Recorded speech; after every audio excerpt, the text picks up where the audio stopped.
Alright, we're on. Okay. Today we're at... No, I go first. Oh. Ready? Yes. Alright. Alright, I'm Dude, and this is my lovely wife, Dudette.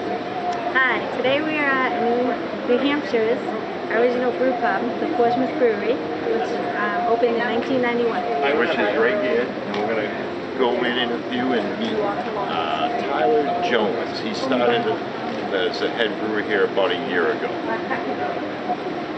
And he's going to give us a tour of the brewery and let us do some tastings of the different brews that they produce here. Yeah, right. You ready? I'm ready. Let's go check it out.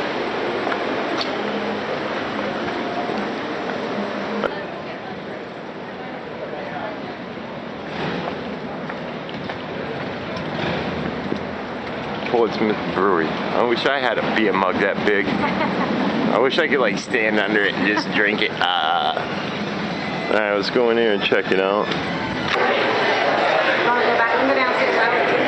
There's a big bar over here. And there's this neat...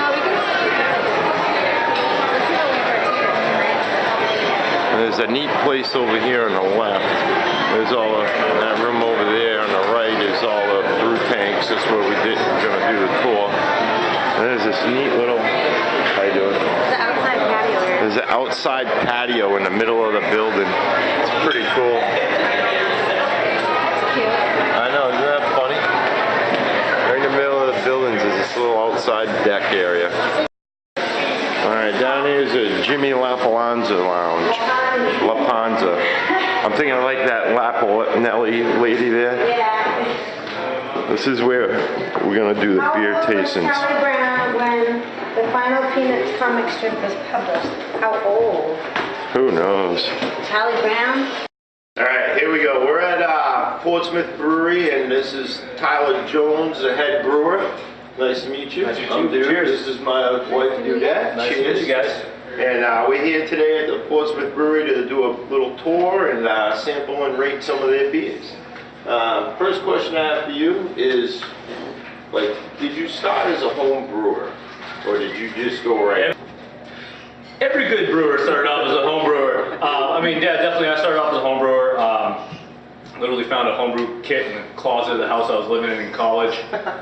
Just started brewing beer on it. Started throwing parties to get my bottles back. The next batch was ready, so it just started out to just kind of fell in love with the craft and the creation side of it. Then turning into the career just kind of happened that way down the road. That's awesome. It's great to be able to, get a career out of something you really enjoy doing. That's the main thing in life. As long as you're happy. That's why we're doing this someday. This might be a career. Yeah. Alright, and when did you start with the Portsmouth Brewery?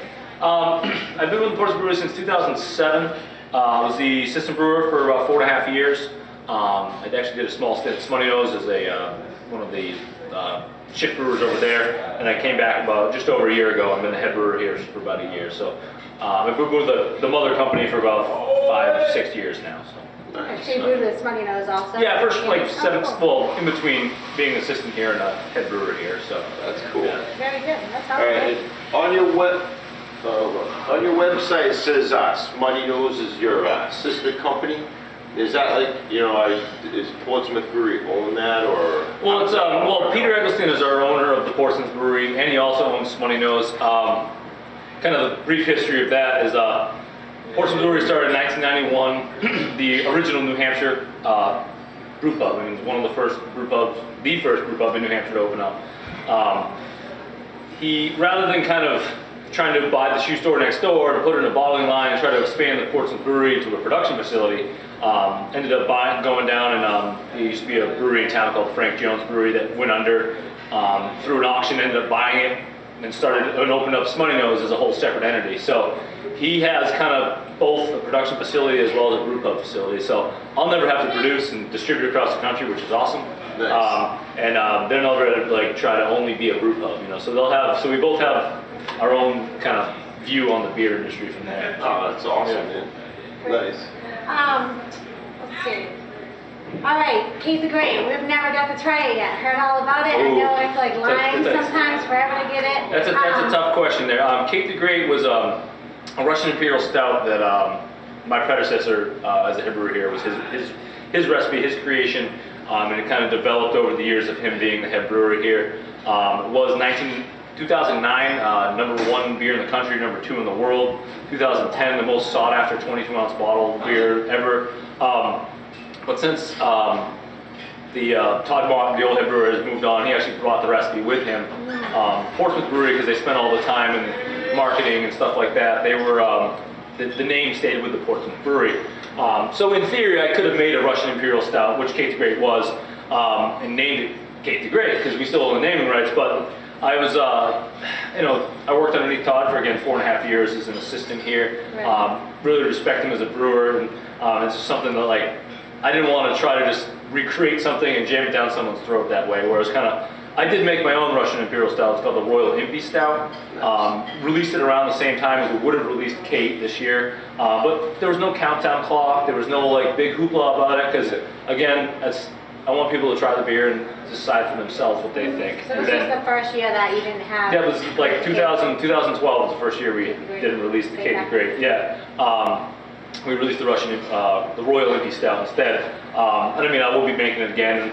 It'll be released in early March, just like normal, but I kind of want to let the beer community out there, guys out there trying it, really rate it and decide for themselves it was worthy to wait in line. I didn't want to I just Right. we'll let it. I mean, the truth is it went really well. It was 11.5%. Big Imperial Stout, big chocolate notes, a lot of body, a lot of flavors. Sounds good, yeah. The bottles actually sold out pretty quickly too. It wasn't like the Kate the Great craziness of like sold out in an hour or anything, but like 2-3 days, all of our bottles were gone. The beer lasted on tap for about 3 weeks, so it was like definitely, pretty good for the first time out. So we'll see what happens next year. That's going to come out in March next year, so we got to come back in March. So that'll be Brings me into the next question. It says, you serve an awesome variety of beers here. We've been coming here for years, and I was wondering, like, what you had new coming out, like in the near future, if you had anything new and interesting coming out. Any new styles coming out? Well, on tap right now, I mean, the Americana Gold is a brand new recipe, which is delicious. The Lime and Sage Weisenheimer on tap right now is a brand new recipe. Nice. The Black Vit, which is a kind of a takeoff of the Belgian style, wit style. People make black IPAs, so I thought I'd make a Black Vit. Like chocolatey malt characteristics to go with the orange peel of a traditional style Vit. Nice. I have my Project X series. I have a new one about to come out, which I do. Project X is an extra pale ale, and I do a single hop all the way through it. This one is actually with 05256. It's actually an experimental hop that doesn't even have a name yet. Really? And I have like 2 or 3 more of those lined up to come up behind that. Nice. I have a Sugar Shack Saison, like an amber Saison with some maple syrup in it.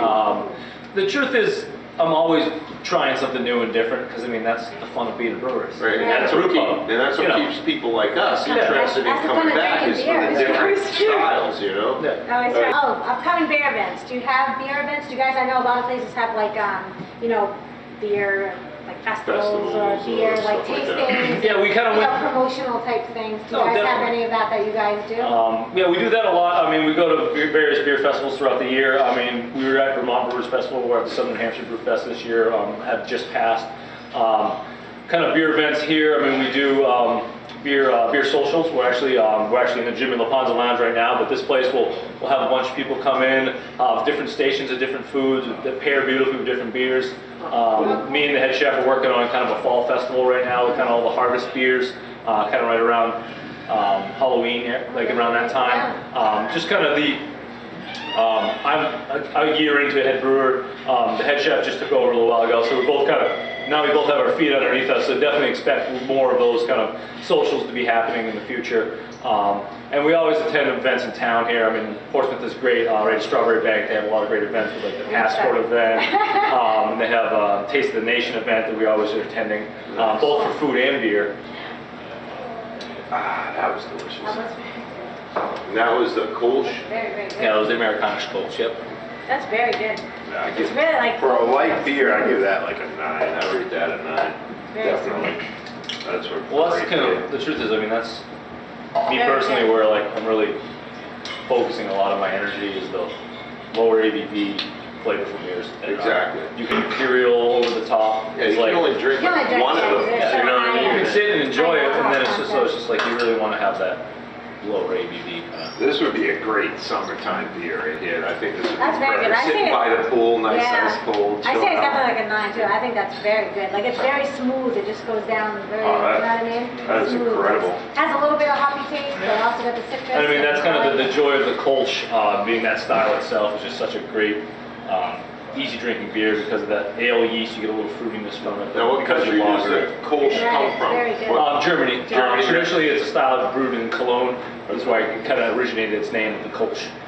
But yeah, it's traditionally filtered, but again, Americanish version. We didn't filter it when we dry hopped it, so it's kind of changed it up slightly to get a little bit more hop kind of characteristic into it. And you can taste it. It really stands out really nice with the hoppy. Not overpowering, but it's just it's Very good. just Yeah, you can right. taste the hops, but it's got the citrus to like kind Perfect of beer counteract it. by the so. pool, man. That's awesome. So do you guys do any work with charities or anything like that? Do you donate grains to farms, or do you do any type of work for charities or raise fundraising for charities? So yeah, those are the kind of two separate answers there. We're like grain in the farm and like recycling and stuff like that. We're like huge components here. I mean, all of our grain goes to like a local pig farmer. We have 2 local farmers come, one on Wednesday and one on Saturday to kind of get the 2 batches of grain. And it comes full circle. Will they be able to kind of sell some pork in the future, or go into a special or something like that? that's a great- Kind of to be able to use that kind of specialty wise, kind of for that local community Right. oriented. Then on the charitable side of it, I mean, we're all over the place. I mean, every Tuesday is our easiest one. 25 cents for every pint sold goes to a charity. So we have 4 local charities that Oh, that's rotate cool. quarterly.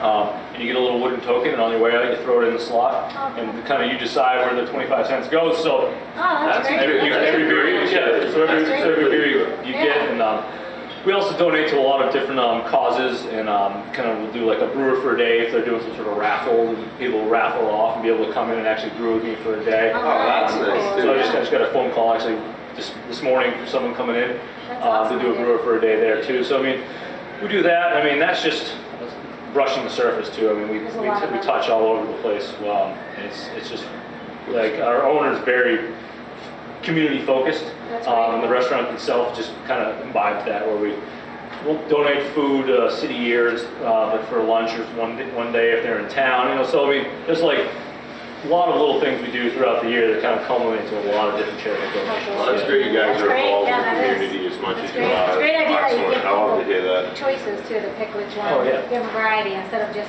some businesses just focus on one Oh, yeah. specific Yeah, exactly. charity. Hey, brought us outside. Where are we going now? Yeah. Oh, okay. Be careful what you're walking, Don. Alien. This is what makes yummy beer. We're gonna have to go down those stairs eventually. But Staircase gets worse after product testing. Yes, exactly. Yeah, it's the carbonation check. So welcome to Portsmouth Brewery, y'all. My name is Tyler Jones, head brewer here. Matt, assistant brewer, and you'll probably run into Tyler downstairs as well during the tour. He's the other assistant brewer. And we do have an intern in-house right now for 5 weeks, so in the American Brewers Guild. Is this anyone's first brewery tour ever? Everyone's been on a brewery tour before, great. So definitely I'll kind of explain how our brewery differs from kind of probably the bigger breweries that you've seen, and some history about the Portsmouth Brewery itself.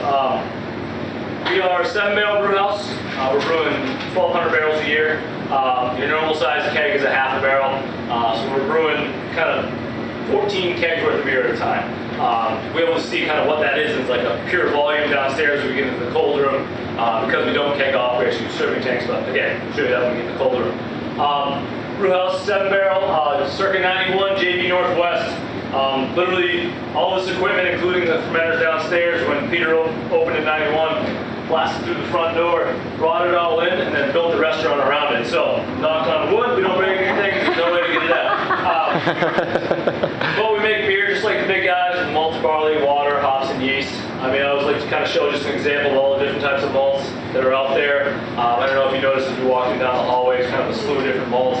But we're using probably 400 to 700 pounds in different ratios, getting our fermentable sugars, our unfermentable sugars, colored, a lot of different malt flavors from kind of the different types of malts we use. Again, they all come in whole kernel, pre-malted. We mill them in on site, and then they get dropped into the big hopper down below. And then we have what's called a cable-based system, which is these pipes you see on the ceiling. That are within that pipe. There's a stainless steel line and a plastic disc kind of every 2 inches connected to that line. So it's just a big dry drag auger dragging that mill grain up in the brew house here where we can use it. You may be able to see the plastic chute that has leopard skin duct tape and the sour cream container that we've cut and duct taped back together to a funnel. It's a very high-tech piece of equipment. But that's how we do get our mill grain from that chute into that big silver grist hydrator there at the top, and then that flexible yellow hose is bringing hot water from a hot liquor tank, combining together in our mash tun here. Mash tun's very straightforward. It's basically an overblown homebrew system, where it's an insulated vessel that's raised above your kettle with a false bottom in it. I mean, we don't have any heat controls, we don't have any rakes, so everything's done by hand. You got to really hit your strike temperature to make sure you're getting the right conversion of that starch, whether you're making fermentable water, fermentable sugars. And then the gravity, we only have 1 point drawing off of it, so it's really the running off is be really nice, slow, deliberate. It takes about kind of 2 hours to run off our wort from our mash tun into our brew kettle here. The brew kettle itself, I mean, we have a direct fire kettle, so we just shoot a flame right across that bottom and get a nice dripping boil out of it. A lot of kind of the bigger breweries will have a steam jacket, so they actually use steam to heat theirs, but we're using the actual fire. Again, like a homebrew system, you get your fire out in the backyard, boiling up your kettle. And that's why we have the 2 different flues, where we have the back flue is our exhaust gas from our firebox at the bottom there, and our main kettle stack here is where all the volatiles from the hops will go up through during the boil. We boil for 75 minutes. We do our 3 main hop additions of bittering, flavor, and aroma, kind of depending when you put them into the boil.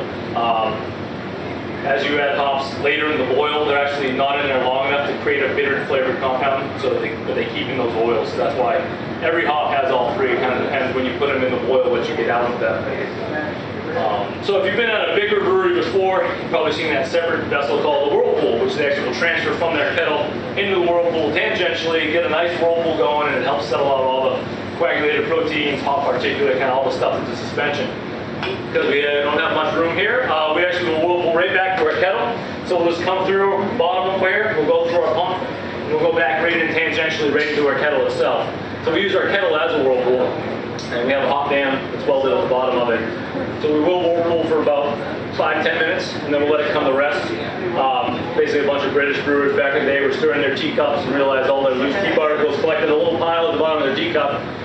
So they used oars and paddles and sticks. We've upgraded to using a pump, or basically just spinning a huge teacup and letting everything settle out for us. And that's kind of your first stage clarification of the brewing process.